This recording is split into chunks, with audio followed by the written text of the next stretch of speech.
a conversation dedicated to the special exhibition created by students and alumni of George Washington University, guided by Professor Rachel Pollack. Tonight we have the opportunity to hear from Dr. Pollack and her students, as well as from Professor Jonathan Bauber, curator and expert on Italian prints and drawings. Giovanni Battista Piranesi was more than a mere printmaker. He was a visionary architect and proto-archaeologist who set the tone for how successive generations comprehend ancient Rome. His graphic sensibilities inspired artists such as M.C. Escher, Giorgio De Chirico, and filmmaker Fritz Lang. Piranesi's sphere of influence reaches far beyond Italy, as you can notice in the exhibition on display at Luther W. Brady Art Gallery until December 7th, and its catalog presented here tonight. Before leaving the floor to our speakers, I would like to thank the George Washington University for this wonderful collaboration, which we hope to continue in the future. Special thanks to Olivia Kohler-Maga, director of the Brady Art Gallery, to Professor Rachel Pollack, and to all of the students and alumni who worked on this project, represented tonight by Fiona Stokes, Grace Tudor, John Fine, Nicholas Diakolis, and Cristiana Barca. I also appreciate Professor Jonathan Bauber's participation and his enthusiastic agreement to share his insight with us tonight. Thanks also to the GW team filming tonight's event, Jacob Wilner and Electa Rodriguez. Let me thank the team of the Italian Cultural Institute as well, Michele, Ferruccio, Pasquale, Carlotta, and Nicolas, who make all these events possible. And finally, thank you all for joining us tonight for our last event of 2024. We hope to see you again in the next year. And now, without further ado, let me leave the floor to Professor Rachel Pollack. Hello and welcome all to this evening. I would like to thank the Italian Cultural Institute and the Luther W. Brady Art Gallery, and especially Jonathan Bauber for leading our conversation this evening. And I thought it would be important before I turn the table over to my students this evening that I introduce myself and explain to you all why this happened. Because this exhibition is truly an honor on my part and a real dream come true, dare I say. I am an art historian who teaches art history. I'm a faculty member at the University Writing Program at George Washington University. And as a faculty member of that program, I teach students how to write and how to write about art. I teach them how to do academic writing, especially exhibition, catalog entries, how to create mock exhibitions, and to see the world as curators and art historians in the field. I do this semester in and semester out. I have students that never go on to become art history majors. They take my class to learn how to write. And in the end, I often inspire them to become art history majors, but that's another story. Anyhow, this summer I decided I had the great pleasure to teach a university writing course, a WIT course called Discovering the Romans. And when this happened, I did my typical thing, which was I have to bring my students to see art. Well, a class on Roman art in Washington, D.C. has limitations. There's very little Roman art to see in Washington. So I thought about it for a moment, and I reached out to the Luther W. Brady Art Gallery, especially Olivia Kohler-Maga, and we organized a class visit. I saw that we had in the university art collection some 21 etchings of Piranesi, and so I thought we'll have a class field trip to see the works of art in the collection. It'll be a beautiful class visit, and nothing more than that, and it'll inspire my students to write about the artist. Well, during the visit, I blurted out halfway through the field trip, "Oh, Olivia, this would make a great exhibition." I never thought what I said, my dream, would become true, and a week later she said to me, "You know what, we can actually make this happen." Well, okay, I guess I have to redesign my whole class to make this happen. I had a class of 11 students. There are 21 etchings in GW's collection. I went home and said, I need more than 11 students to make this happen. So I thought back to all the students I've been teaching in the past years, those I'm still in touch with, those I even taught just a matter of a few months before, and even those that I'm teaching right now this semester, freshmen who are just taking their first writing class. I asked all of them to contribute, and before I knew it, the exhibition became a reality. I recruited the best team I could think of, and in a way, I became a conductor, a maestra, if you will, for the event. I stepped back, and I just let my students take over, and I brought out the best of them every step of the way. Fiona, Grace, John, Nicola, Christian, of course, are the ones speaking today especially, but I see in the audience several students who were part of the exhibition, and I won't embarrass them and ask them to stand up and or raise their hand, but without their contribution, none of this would have been possible. We needed at least 27 students to make this exhibition happen, and it opened up in September, and with the help of Fiona, we now will have a permanent exhibition website. We will have a printed exhibition catalog and every artwork in the exhibition, which will be published in the beginning of the new year. We had several events at the Luther W. Brady Art Gallery, including a pop-up exhibition where we featured art from the GW community, including myself as an artist, a watercolor painter, artists that were inspired by ancient Rome. And so I also gave a gallery talk at that event. But really, fundamentally, what this evening is about the research, the scholarship that my students have now contributed to the great artist Piranesi. And it really brings to life, really, my teaching philosophy. I tell my students, in essence, every semester, and hope they remember this, that when you are writing in my class, I'm teaching you how to enter the scholarly conversation. Tonight really is entering a scholarly conversation, and what a pleasure to have Jonathan here with us. I tell my students we must question and analyze the artworks we encounter in class so that you can become a scholar and a curator in the process of writing. And so many of them succeed. This exhibition is an actualization of my teaching philosophy. My students did this, and I provided them with the forum and the encouragement to realize this dream. Most of you, I am sure, are aware of the familiar adage, which I hate. Those who can't teach. Well, I say no to that. Rather, I believe that those that teach their students, yes, you can. And so, you have no idea how much joy this exhibition brought me, and it is my privilege to share this evening with all of you. So I now turn things over to my students and to Jonathan, and we hope that you will enjoy our scholarly conversation. Thank you so much. Good evening, ladies and gentlemen.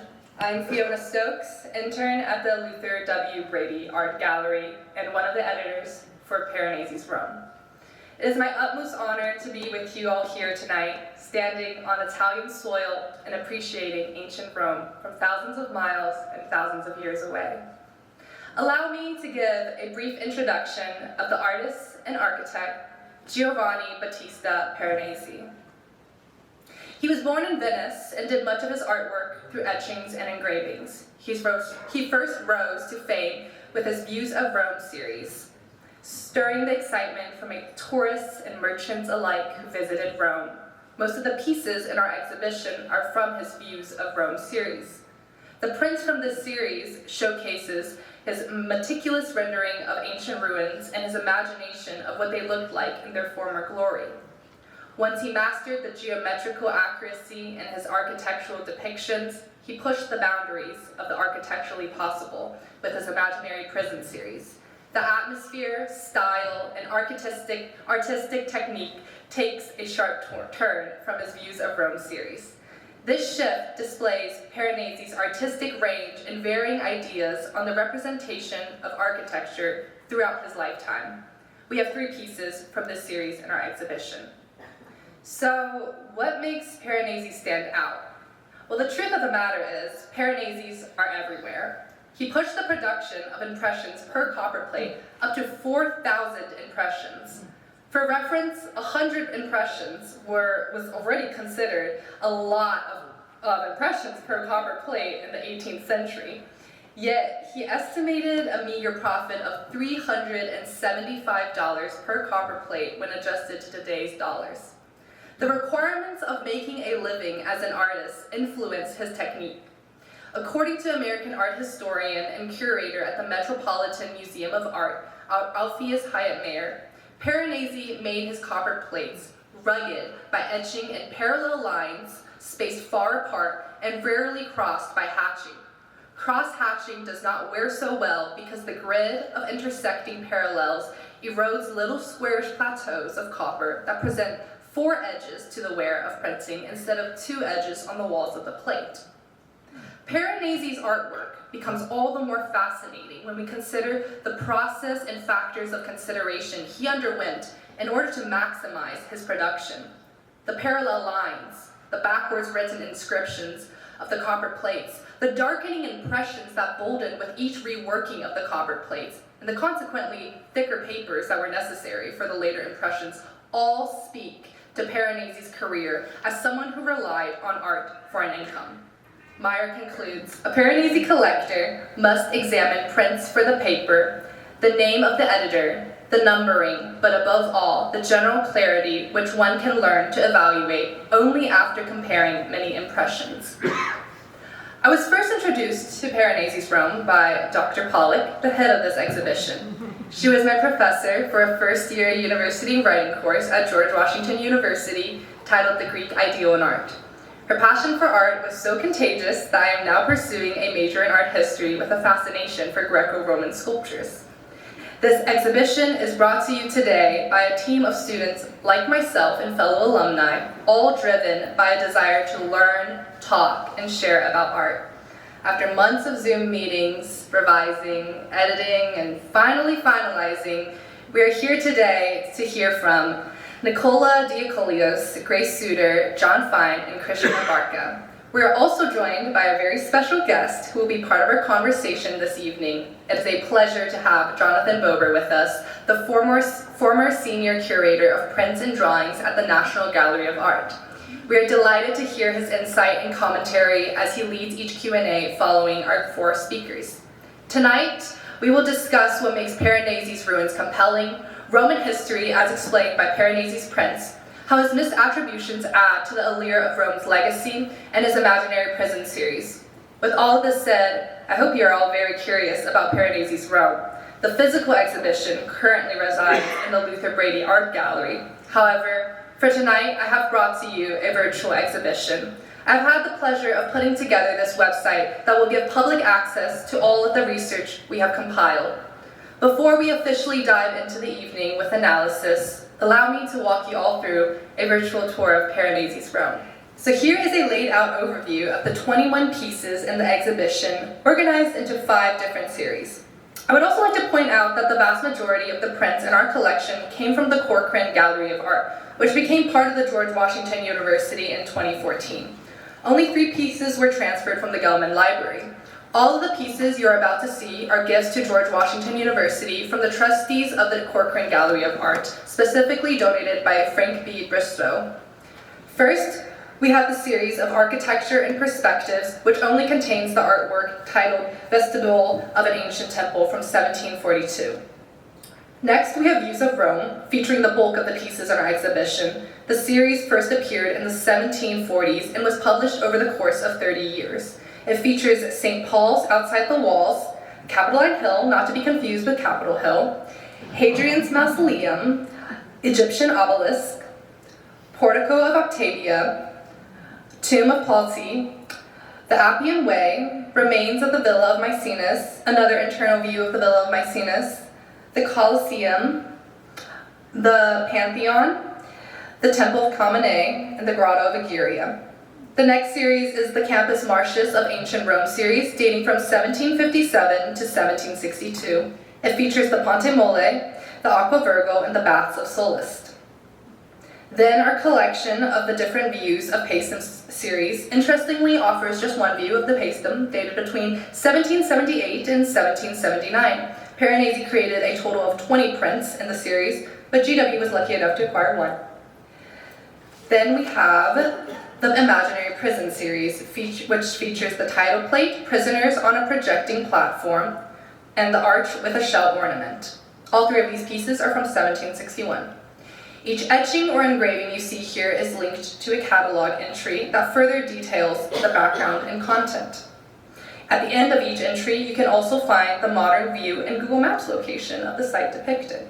I invite you all to scan this QR code to visit this virtual exhibition. This can also be found on the Luther Brady website under the exhibitions header. But if you have the time and the means, I strongly encourage you all to visit the physical exhibition that will be on display at the Luther Brady Gallery until December 7th. I want to say a special thank you to Ms. Kohler Mega, the Assistant Director of the Gallery, for all of her hard work in orchestrating this exhibition.